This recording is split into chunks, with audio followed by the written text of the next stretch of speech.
आश्चर्य की बात है, आप लोग इसको महसूस करिए कि आज एक चंद्रलोक पे एक यान गया तो पूरा विश्व हाहाकार मच गया, पूरे विश्व में खुशी की लहर दौड़ पड़ी। और योगी जन खेल खेल में ऐसे लोगों पे जाते हैं, भ्रमण करते हैं और वहां की अनुभूतियों को लाते हैं और आनंदित रहते हैं। आज से लगभग 20 करोड़ वर्ष पहले पृथ्वी भी इसी तरह के एक ग्रह था जैसे चंद्र ग्रह है। तो यहां जीवन नहीं था उस समय, पर वहां जैसे और ग्रहों में कोई जीव योनि ऐसी रहती थी तो उनके लिए यह कल्पना मात्र होता था। आज हम लोग रहते रहते करोड़ों वर्ष में यहाँ इतनी आबादी हो गई कि आज हम दूसरे ग्रह को कल्पना के रूप में देखते हैं और वैज्ञानिक के माध्यम से कल्पना को साकार होते हुए देख रहे हैं। पर वो विचार वैज्ञानिक के अंदर भी जो आया तो वह तो आंतरिक ऊर्जा से आया ना, और आंतरिक ऊर्जा से जो आया तो अंतर विज्ञान जो है, आंतरिक चेतना का जो विज्ञान है वह सबसे अद्वितीय है। दुनिया में कुछ भी चीज खोजा जाता है तो आंतरिक विज्ञान के माध्यम से खोजा जाता है, आंतरिक शक्तियों के माध्यम से खोजा जाता है। हम उसको विज्ञान का रूप दे ले, तरंग का रूप दे ले, अपने अपने शब्दों का विषय है, शब्दकोश से किसी संबोधित करें, पर मूल निचोड़ तो यही है कि आंतरिक ऊर्जा से ही आया। वैज्ञानिक ने भी जो अभी खोज किए तो आंतरिक चेतना से ही किए, फिर उससे उन्होंने निर्माण किया और भेजे। तो मेरा जो सूक्ष्म जगत का अनुभव है, मैं हफ्ते में 2-3 दिन तो आज भी मैं देवलोकों की यात्रा करता हूँ। चंद्र ग्रह में जाता हूँ। चंद्र ग्रह में भी तरह तरह की विशेषताएं हैं, जैसे कि बर्फों का चट्टान, जमीन जैसे समतल पृथ्वी, क्योंकि यहाँ से तो गोलाकार है, जब वहाँ जाओ तो इतना बड़ा गोलाकार है, इतना बड़ा गोलाकार है कि आप उसको आप समतल समझोगे या एक थाली की तरह, आप उसको एक ग्राउंड के प्ले ग्राउंड की तरह आप उसको बराबर देखोगे। जिस स्थान पे खड़े होगे वहाँ से आपको समतल की स्थिति में दिखेगा। ये बात अलग है कि आप ऐसी जगह खड़े होगे तो पहाड़ के टीले दिखेंगे, गड्ढे दिखेंगे, ये दिखेगा, वो दिखेगा। मैं आपको अभी 4 दिन पहले मैं चंद्रलोक के कुछ अनसुलझे रहस्य के विषय में लिख भी रहा हूं।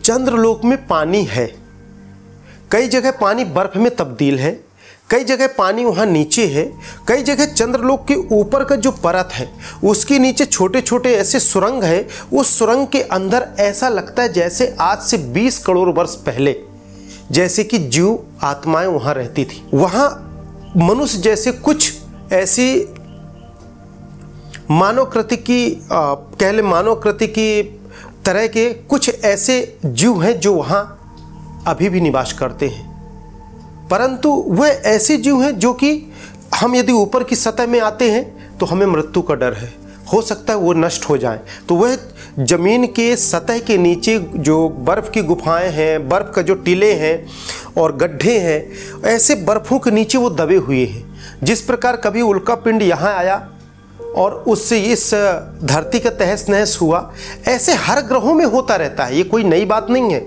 यदि यहाँ 7-8 करोड़ वर्ष पहले हुआ, हो सकता है वहाँ 20 करोड़ 25 करोड़ वर्ष पहले हुआ हो। तो पहले वहाँ भी जीवन था, फिर वह चीज़ें पूरी चीज़ें इस तरह से तब्दील हो गई और आज वह एक खंडर तरह एक वीरान ग्रह की स्थिति में हम उसको देख रहे हैं। परंतु वहाँ भी धीरे धीरे जीव आत्माओं और जीव योनियों की संरचना हो जाएगी, पेड़ पौधे वहाँ भी उग जाएंगे, वहाँ भी ऑक्सीजन की मात्रा आ जाएगी, वहाँ ये सारी चीज़ें होने की संभावना पूरी तरह से है। क्यों? जिस प्रकार अभी हम पृथ्वी में रह रहे हैं और यहाँ पेड़ पौधे देख रहे हैं, मानव जीवन देख रहे हैं, हर जीव जंतुओं को देख रहे हैं, जल देख रहे हैं, कभी यहाँ भी ऐसी स्थिति थी। तो जब यहाँ ऐसी स्थिति थी और आज हम सब लोग उस अवस्था को प्राप्त कर सकते हैं तो निश्चित हम दूसरे ग्रह में भी इस तरह की अवस्था को पा सकते हैं। दूसरा, मंगल ग्रह। मंगल ग्रह में कुछ जीव जंतु ऐसे भी रहते हैं जिसे हम एलियन के नाम से संबोधित करते हैं। ऐसे जीव योनियों को भी मैंने देखा है, अनुभूतियां की है। सूक्ष्म यात्रा में मैंने उनके करीब गया, पर वह इतने तेज हैं, इतनी उनकी तरंगे तेज हैं, इतने उनके अंदर पावर है कि वह उन चीज़ों को हम लोगों को देख लेते हैं और हमारे सूक्ष्म शरीर को भी पीछा करते हैं। इसको मैं कुछ समय 2-4-5 माह पूर्व के किताब में अंतर यात्रा के विषय में मैंने उसको लिखा भी है, अपनी इस यात्रा के विषय में, एलियंस के विषय में। अब कोई कहे कि एलियंस खाते क्या हैं, तो मैं आपको बताऊं कि एलियंस का भोजन मनुष्य की तरह ये जो है, ये भोजन नहीं है उनका। उनका भोजन शक्ति रूपी तरंग है। जैसे कई जीवोनी हमारे पृथ्वी में है जो सूरज की रोशनी से ऊर्जा प्राप्त करते हैं, कई जीवयोनि ऐसे हैं जो हवा को खाकर रहते हैं, कई जीव तत्व ऐसे हैं जो मिट्टी के चीज़ों को पाकर ग्रहण करते हैं और उससे ऊर्जा प्राप्त करते हैं। तो हर जीव जंतु किसी न किसी तरह से यहाँ से उस पदार्थ को ग्रहण करके और ऊर्जा प्राप्त करके जीवन जीते हैं। उसी तरह से एलियन वहाँ रहकर वह तरंग रूपी ऊर्जा को प्राप्त करते हैं।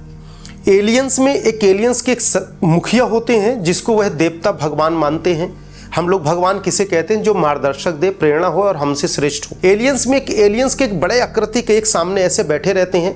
उनकी कुर्सी ऐसी नहीं होती पर वे जमीन से ऊपर रहते हैं और बिल्कुल तरंग रूपी भरा हुआ उनका माहौल देखा मैंने, जैसे लाल नीले प्रकाश का तरंग हो, जैसे कि स्काई लाइट हमारे यहाँ आती है। और ऐसी स्काई लाइट का कुछ जगह वह ऊर्जा को संचार करते हैं और उस तरंग को वह ग्रहण करते हैं और वही उनकी एनर्जी पावर होती है। उनके अंदर ब्लड नहीं है, उनके अंदर इस तरह का भोजन से जो भी हम लोगों की रिड्यूस होता है, जो भी वेस्टेज होता है, ये सारी चीज़ें उनके अंदर नहीं होता है। वह उस तरंग को पाते हैं, उससे एनर्जी आता है, जैसे तरंग नष्ट होने लगता है फिर उस तरंग रूपी ऊर्जा को ग्रहण करते हैं और उसी से उनका शरीर चलता है। और उसी तरंग से ही उन्होंने तरंग रूपी अपने यानों को निर्माण कर रखे हैं और सभी लोग रहते हैं और उसी से उनका प्रजनन भी होता है और उसी से उनकी संख्याएं भी बढ़ती हैं और बहुत ताकतवर हैं। सूरज से भी वह काफ़ी रोशनी को पाते हैं, ऊर्जा को पाते हैं, उससे भी वो काफ़ी पावर को इलेक्ट्रिक जनरेट करते हैं। ये मैंने मंगल ग्रह में देखा। चंद्र ग्रह में मैं पुनः वापस आता हूँ। चंद्र ग्रह जो है उसमें जीवन यापन होना बिल्कुल संभव है। पेड़ भी उगेंगे, जल भी मिलेगा, मेटल्स है वहाँ कई पदार्थ हैं। आपको सोना मिलेगा, हीरा मिलेगा, आपको जितने भी ये मिनरल्स होते हैं, लेटराइट, बॉक्साइट, मैग्नीशियम, ये सारी चीज़ें मिलेगी क्योंकि पृथ्वी का ही एक हिस्सा है। वो पृथ्वी की तरह ही वह भी ग्रह है। हम उसको आश्चर्य इसलिए देख रहे हैं क्योंकि हम वहाँ जा नहीं पाते। हमारी मन चेतना की जो तरंग है वो कर नहीं पा रही। पर आज वैज्ञानिकों के माध्यम से जब हमारा चंद्रयान 3 सफल हुआ तो आज लोगों की तरह तरह कल्पना चालू हो गया। आज से 20 करोड़ वर्ष पहले जब हम कहीं थे तो पृथ्वी के लिए भी लोग इसी तरह कल्पना करते थे। इसके अलावा 1-2 ग्रह और भी ऐसे हैं क्योंकि वहाँ जाने पे नाम तो होता नहीं, तो मैं तो नाम तो देखा नहीं कि कौन से ग्रह का क्या है, जहाँ मनुष्य जैसे जीव योनि वहाँ भी रहते हैं। ऐसे हजारों ग्रह हैं, लाखों ग्रह हैं। आप जिसे एस्ट्रॉयड के नाम से कहते हैं, कुछ ऐसे बड़े एस्ट्रॉयड हैं जिनको आप ग्रह के रूप में देख सकते हैं, जो हमारी पृथ्वी से बड़े बड़े एस्ट्रॉयड हैं, तो हम उन्हें ग्रह कह सकते हैं। अध्यात्म शास्त्र में उसकी काफ़ी ऊपर जाने पे हम एक ऐसे ग्रह जहाँ देवी देवताओं का स्थान है, सूक्ष्म यात्रा के दौरान वहाँ आत्माओं की दुनिया है, आत्मरूपी शरीर की दुनिया है। कुछ ग्रह है जहाँ पारदर्शिता आत्मा रहती हैं, तो वहाँ हम देवलोक कहते हैं, देवयोनि कहते हैं, देवलोकों का स्थान कहते हैं। मैं तो कई ग्रहों को देखा, ब्रह्मांड को देखा, ब्रह्मांड के बाहर के विषय में देखा, ब्रह्मांड के बाहर का सफ़र किया। ये बहुत गूढ़ प्रश्न है जिसको मैं क्रमशः आपको बताता रहूँगा।